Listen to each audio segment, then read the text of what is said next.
What a bizarre series of events. What's going on, guys? It's Ricky with TechBud Solutions here with a super quick market update. And yes, the news that you are hearing, breaking: Supermicro co-founder is arrested for smuggling $2.5 billion worth of Nvidia GPUs to China. The Supermicro stock is currently down 12% after market hours. Now, again, this is all alleged. If it ends up not being true, then be ready for a possible V-shaped recovery. But if it is true, it is definitely not looking good. Think about this. They were running a publicly traded company, and in the process of doing so, they were smuggling $2.5 billion worth of possibly Nvidia chips. And the reason I say possibly is because this article that I read, supposedly they cannot confirm this bizarre scheme.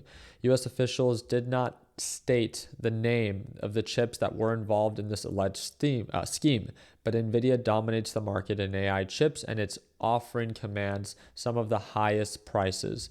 Now imagine that your company is doing so poorly that what you resort to is to resell the chips that you can buy from Nvidia to China. $2.5 billion. This got me to dig a little bit deeper. I typed them in Investing Pro. Again, if you guys don't use the software, it's the first link in the description down below. But again, for those that do, feel free to check this out. Supermicro, it's a company that makes less than $872 million a year. They have a revenue of $28 billion, or should I say 30.5 billion. Get it? 2.5. No, I'm just kidding. But nonetheless, it's wild to see that, again, they have so much of Nvidia chips, 2.5 billion, yet their net income is 872 million. All they were trying to do was increase that bottom line. I guess we can't hate them for that, right? If we look at the pro research, we could see that, again, although revenue has been increasing, the one thing you need to take into consideration is that the bottom line, gross margins are terrible for this business. Revenue is 28 billion, cost of goods sold are 25 billion. They're left with $879 million at the end of the year after all said and done. That is terrible, razor thin margins. Any company that has razor thin margins like this, again, fails for a reason. If you look at this, suffers from weak gross profit margins. Not a surprise. And if you pay attention to its actual price performance, I don't know if you guys all remember SMCI. You can feel free to go back to 2024 because I made numerous videos when this stock was pumping from lows of $30 up to highs of $123. I made numerous videos of warning beginners to be careful. I always do this, and it's always the same theme. It's the same group of cult-like people that get angry that I shed light on the risk due to aggressive momentum-based moves. Again, look at the date. January 16th, we're trading at lows of $31.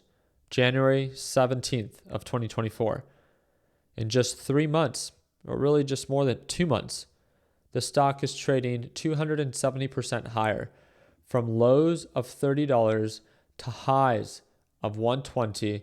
The stock is up 293%, nearly 3x in just 2 to 2.5 months. That's wild. So again, it doesn't really surprise me. This stock used to trade as pretty much a proxy of Nvidia due to their partnership. What a unique partnership. You sell them Nvidia chips and they sell it to China. I wonder how Nvidia is going to react according to this. Well, Nvidia is actually up 0.38%. And again, SMCI has been found and caught in a handful of just misfortunes, from accounting fraud to possibly getting removed from being publicly traded. It's all done it in its past before. It does not surprise me that if there's any AI company or chip manufacturer or partner, then again, SMCI is definitely the one that wouldn't surprise me. Now, don't get me wrong. The thing that I do want to highlight is that although it is down 13% after market hours, you want to remember, this is all alleged. Now, if this ends up not being as bad as what was expected, SMCI was trading at a common support range and common resistance range of around $30 to around $33 per share. Due to that consolidation, if it does end up recovering, if things are not actually as bad as what is expected, I could entertain the idea on why people would consider buying the dip to possibly ride it back to previous highs, and it offers about a 17 to 20% return if it does recover. But if it's not alleged and things do get worse, get ready for new lows. This is definitely a stock that we're going to be watching tomorrow just due to that kind of volatility and how relevant it is. It doesn't mean that we're going to be trading it. But again, we'll talk about that more in our live trading session. And I cannot stress this enough. If you feel lost with all the news that's being shared, all the tensions in Iran, and you're finding it difficult to digest all this data, I believe from the feedback that we've received, if you join our live trading sessions, it will make it easier for you to understand. Again, I'm sure people can share their feedback down in the comment section. But again, if you want to try it out, watch me trade live as soon as tomorrow. Click that second link in the description down below, and I'll see you at market open for our live sessions.